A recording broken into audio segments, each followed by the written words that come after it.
in the United States District Court for the Northern District of West Virginia.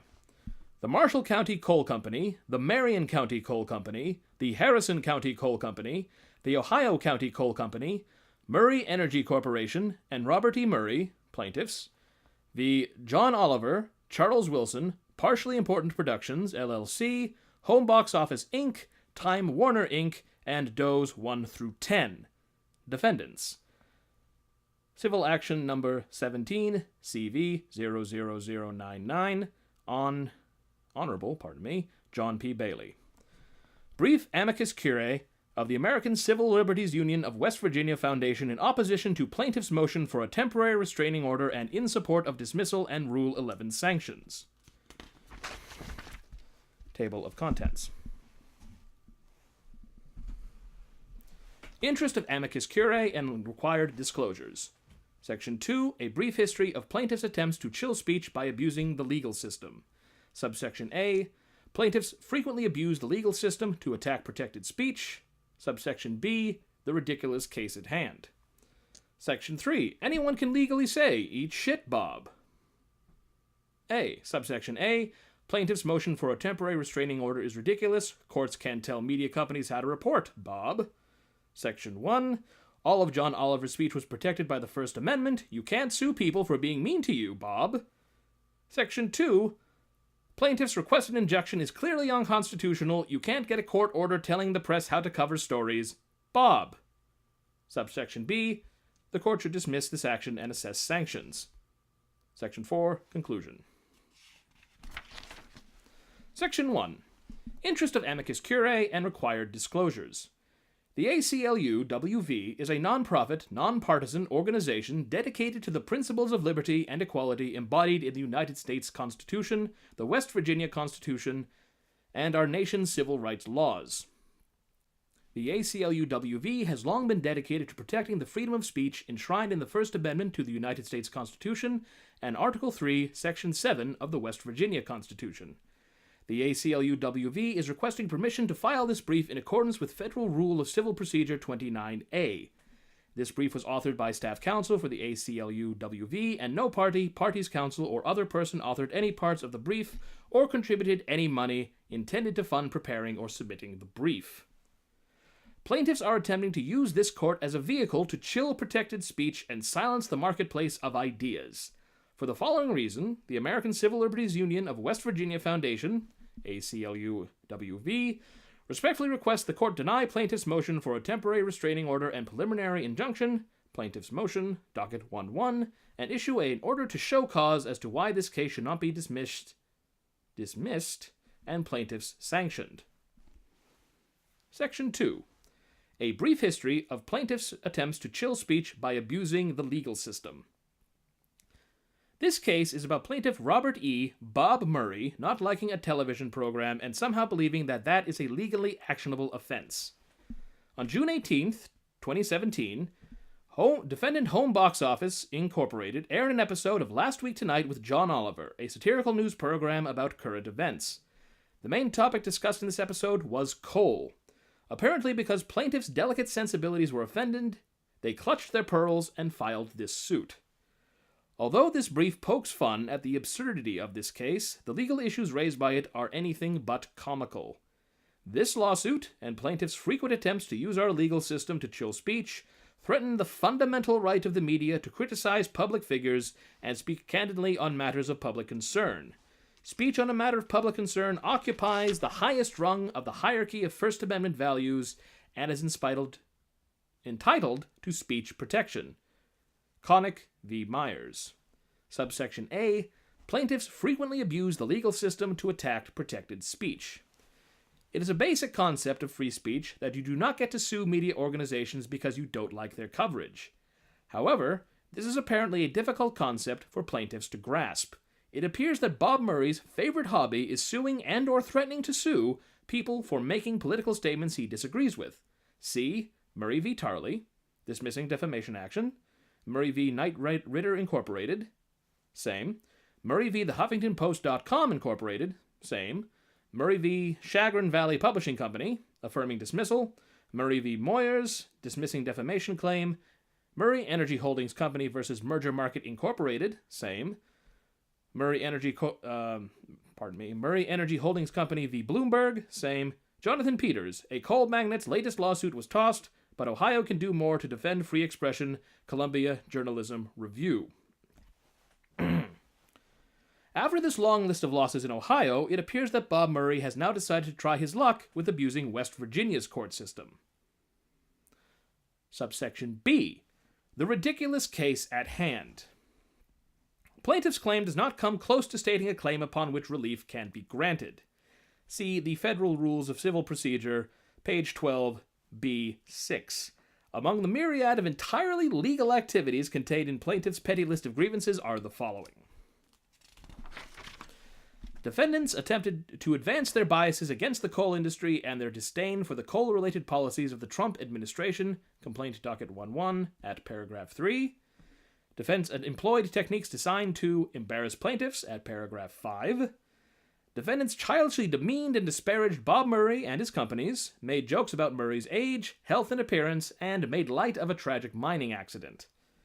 Defendants are persons and organizations fundamentally opposed to any revitalization of the coal industry, having described coal as environmentally catastrophic at paragraph 18. Defendant Time Warner is widely reported as a top 10 donor of Hillary Clinton. As a presidential candidate, Mrs. Clinton's agenda was to put a lot of coal miners and coal companies out of business. Footnote 1. Astoundingly, despite complaining that Last Week Tonight quoted an out-of-context snippet from a single report, see complaint docket 11 at paragraph 39, here plaintiffs leave in only a small portion of a longer quote in a seeming attempt to mislead the courts and or public. Compare complaint docket 11 at paragraph 18 with Lauren Carroll, in context, Hillary Clinton's comments about coal jobs, PolitiFact, May 10th, 2016. Defendants' broadcast have vigorously supported and advanced Mrs. Clinton's agenda, identical at paragraph 19. Instead of focusing on what plaintiffs wanted him to talk about, defendants ignored them and doubled down, ending their recorded broadcast with the phrases, "Eat shit, Bob," and "Kiss my ass, Bob." Defendants deliberately omitted the facts plaintiffs provided regarding the Crandall Canyon mine incident. Defendant Oliver quoted from the sweeping executive summary of an MSHA report, which obviously and grossly overstated the actual conclusions contained in the MSHA report, which defendants easily would have seen upon cursory review of the actual MSHA report at 40. Defendants aired a clip of congressional testimony of a relative of a former employee of Murray Energy that appeared to be dissatisfied with Bob Murray's handling of the Crandall Canyon mine collapse. At paragraph 42, footnote 2. Plaintiff's allegation that defendants should not have quoted directly from the conclusions of an official MSHA report or congressional testimony, the validity of which they do not dispute, is particularly outrageous. In reference to Bob Murray's denial of an absurd story that Bob Murray claimed a squirrel told him he should operate his own mines, defendant Oliver said, "You know what? I actually believe Murray on that one, and even by your standard, that would be a pretty ridiculous thing to say." Identical at paragraph 44. Defendant Oliver failed to mention, despite having the information, that Bob Murray has pioneered emergency response and fire suppression training in the coal industry, at paragraph 50. Defendants describe Bob Murray as someone who looks like a geriatric Dr. Evil, and arranging for a staff member to dress up in a squirrel costume and deliver the message, "Eat shit, Bob," to Bob Murray, at paragraph 51. After the live taping, defendant Oliver exclaimed to the audience that having someone in a squirrel costume tell Bob Murray to eat shit was a dream come true, at paragraph 52, footnote 3. Everyone is allowed to have dreams. Defendant Oliver stated, "Bob Murray, I didn't really plan for so much of this piece to be about you, but you kind of forced my hand on that one." Paragraph 53. What plaintiffs apparently fail to realize is that even if all this is true, they do not allege that defendants did anything illegal. The expressive, overtly political nature of this conduct was both intentional and overwhelmingly apparent. Texas v. Johnson. Ironically, the complaint outrageously claims that defendants attacked Bob Murray in a forum in which he had no opportunity to defend himself. And so he has brought this suit to try to set the record straight. Complaint docket 11 at paragraph 2. In direct contravention to this claim, Plaintiff Murray Energy sent out a press release about the case the very day it was filed. See Defense Memorandum, Exhibit F, Docket 14-7. Excuse me. 2 days later, Bob Murray was on national television calling John Oliver a radical elitist. Matthew Wisner, Robert Murray on John Oliver, radical elitist broadcast operative, Fox News. No opportunity to defend himself, indeed. The complaint also interestingly claims that nothing has ever stressed Bob Murray more than John Oliver's vicious and untruthful attack. Complaint, Docket 11, at paragraph 5. As one media outlet asked, is he really saying that a late-night British comedian on a premium channel has caused him more stress than the time that one of his mines collapsed and killed a group of his employees? If so, that's weird. Mike Masnick, Bob Murray's lawsuit against John Oliver is even sillier than we expected. Tech Dirt, June 23, 2017.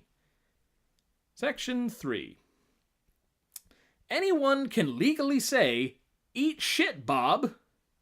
This case is beyond meritless. It is offensive to the very ideals of free speech embodied in the First Amendment. The fact that plaintiffs filed this case is ridiculous enough, but to pour gasoline on the fire, Plaintiffs' Counsel has also filed a motion asking the court to make John Oliver not say mean things about him anymore. See Plaintiff's Motion, Docket 11. It is frankly shocking that plaintiffs were able to find attorneys willing to file a lawsuit that is so obviously unconstitutional. It is apt that one of the plaintiffs' objections to the show is about a human-sized squirrel named Mr. Nutterbutter, because this case is nuts. Which also begs the question, is Mr. Nutterbutter one of the 50 Doe defendants included in this action? Subsection A. Plaintiff's motion for a temporary restraining order is ridiculous. Courts can't tell media companies how to report Bob. Section 1. All of John Oliver's speech was protected by the First Amendment. You can't sue people for being mean to you, Bob. Plaintiffs do not come close to an actionable claim. Defendants aired a broadcast about a matter of public concern that is undoubtedly protected by the First Amendment. It is axiomatic that the First Amendment to the United States Constitution placed limits on the application of the state law of defamation, and in particular on the type of speech which may be subject of state defamation actions. Milkovich v. Lorraine Journal. The complaint itself makes it clear that the defendant's speech was about matters of public concern, as it repeatedly alleges defendants broadcast this episode to advance their political agenda. Speech concerning public affairs is more than self-expression, it is the essence of self-government. Garrison v. Louisiana.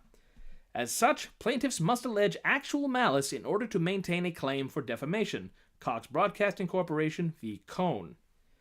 As discussed above, Last Week Tonight is a satirical show about real news that uses comedy and strong language to make its points. The segment plaintiffs object to begins with John Oliver referring to coal as, basically, cocaine for Thomas the Tank Engine.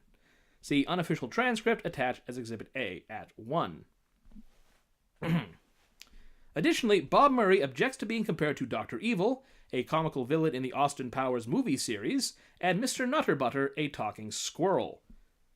Obviously, any reasonable person would realize that such communications are the type of critical commentary typically filled with political innuendo and should not be taken at face value or viewed as a statement of fact. Arrington v. Palmer. Opinions, too, are protected speech, and under the First Amendment, there is no such thing as a false idea. However pernicious an opinion may seem, we depend on for its corrections not on the conscience of judges and juries, but on the competition of other ideas. Gertz v. Robert Welch, Inc. It is irrelevant that Bob Murray apparently finds this protected speech offensive. If there is a bedrock principle underlying the First Amendment, it is that the government may not prohibit the expression of idea simply because society finds the idea itself offensive or disagreeable. Texas v. Johnson, see also e.g. Street v. New York, Rankin v. Rankin v. McPherson. Indeed, if it is the speaker's opinion that gives offense, that consequence is a reason for according it constitutional protection, FCC v. Pacifica Foundation. And in regard to the Dr. Evil remark, it should be remembered that the truth is an absolute defense to a claim of defamation.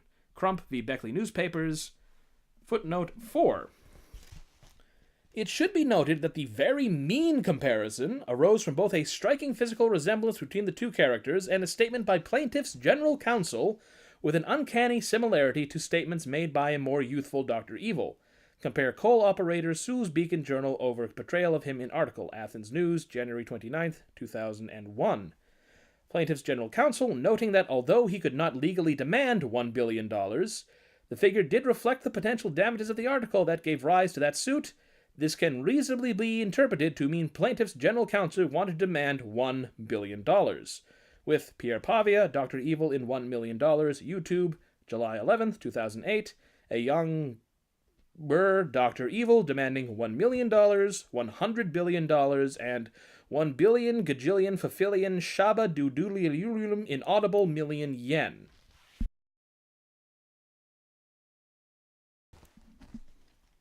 The statements plaintiffs point to are clearly not libelous, they are satire regarding a public figure regarding a matter of public concern.